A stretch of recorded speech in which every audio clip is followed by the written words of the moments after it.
Bonjour et bienvenue au Weekly Insights avec John Plassard. Les chiffres de l'emploi américain d'août dernier ont été un véritable choc pour les investisseurs. En effet, de nombreux économistes pariaient sur une amélioration sans précédent des créations d'emplois. Mais c'est le contraire qui s'est produit.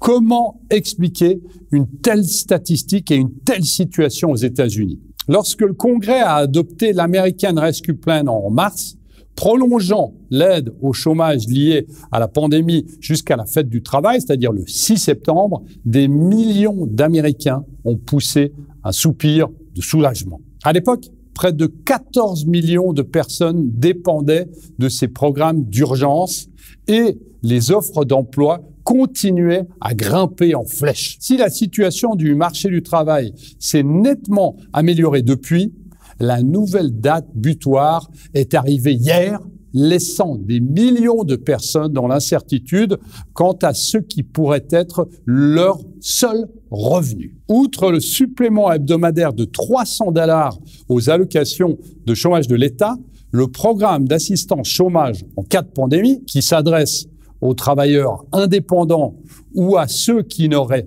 pas droit à une indemnisation régulière du chômage, et le programme d'indemnisation d'urgence du chômage en cas de pandémie, qui prolonge les prestations jusqu'à 24 semaines pour ceux qui ont épuisé l'aide régulière au chômage, se sont expirés hier, le 6 septembre.